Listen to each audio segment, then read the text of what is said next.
Hi there guys, hope you're all well. Welcome back to another video. So this video here I'm going to quickly break down a trade that I took with my members. It was a 5-to-1 short on Euro New Zealand dollar. This was the end result of the trade. So we had a 30 pip stop loss and a 150 pip target which ended up being hit.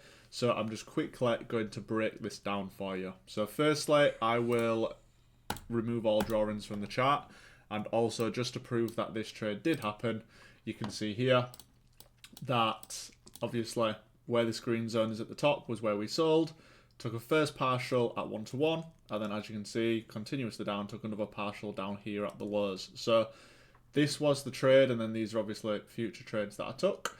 So that's just the evidence obviously that it happened. So let's rewind to the thought process behind taking this position. So I identified that the market had done a large push to the downside. Okay, when I see this happen, when it's a large push to the downside or the upside, all I am thinking is, where is price going to retrace to? What do I mean by retrace? I mean pull back. So it would be something along the lines of, if I'm thinking price is going to come up, at what point here do I think price is then going to react from before pushing lower? Okay, so I drew a Fibonacci from the start of the move down to the bottom, and then I looked around and identified where areas in the market are that I would potentially be interested in. Now, me personally, I will use wicks as key levels. What are wicks? Wicks are things like these that you can see at the bottom here. You've got a wick here, you've got a wick there with these two here, and then continuously pushing up here, and then also up there, okay? So these are key levels in my terms. What I want to do is identify a place within the market where one of my Fibonacci areas actually match up with a wick and also a round number, and that is my strategy.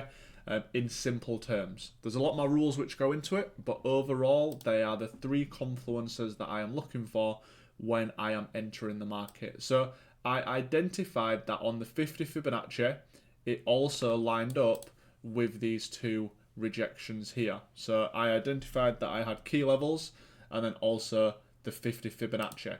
The first confluence that I was looking at was the round number, which was 1.76. Therefore, just to make sure I got into the position, I put my entry at 1.7595. So a 5 pip buffer on the position, and that is something that I was obviously happy taking. Initially, I said to the members that I was going to take my first partial at 1-to-1. This is to secure some profits and also allow myself to leave a runner to then obviously make more profits on in the future. If you do want to see a video regarding how to use runners to make even more money, whether it's building a small account or even on your fundeds, then again, that's something I can do. But this is the overall basis of the three reasons which went into the trade. I had a 50 Fibonacci, I had a key level, and I had a 1.76 round number. It's as simple as that. So I sent this trade in the morning to my members. I said this is a trade that I was looking at. And then as you can see, price came up. I'll be honest, when price pushed so aggressively into the level, I did think, what's going on here? But you've just got to trust the analysis. And as you can see, price then pushed down and hit TP1. Now, once TP1 was hit, I then was thinking, well, I'm going to leave a runner where potentially may price start to pull back. I identified that there were these lows here. So you've got a wick here, a low there, a low there, a low there, a low there, and a low there, okay? Realistically, this was the area that price had failed to break below. Yes, price broke below the area here, but then came straight back in. So when this happens, in my head, this is almost like a wick, okay? So I identified that this here was going to be an area where price was going to push down. Obviously, we did end up taking a second TP at 150, which was down here, and I will obviously explain that in a minute.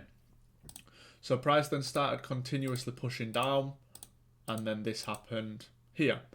Now, at this point, I wasn't actually looking at the screen. As you can see, it was 2 a.m. UK time, so by the time I woke up, price was obviously down here. So for that reason, because price had cleared the lows, in my head, I was thinking, well, price realistically is going to pull back because of all the profit taking on the move down. Does this mean it has to happen? No, but does this mean there's a high chance of it happening? Yes. So for that reason, I took an extra TP. And as you can see from looking at the charts here, if I just do this, you can see, let's just go to here. Let's have a look. Yeah, so as you can see here, this is where the TP was taken.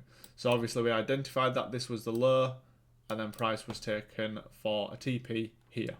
Okay, so that is basically what we looked for with the trade, and then price did keep pushing down, but then obviously following that, it did then start pulling back. So that is my best trade of December of obviously last year, so 2023.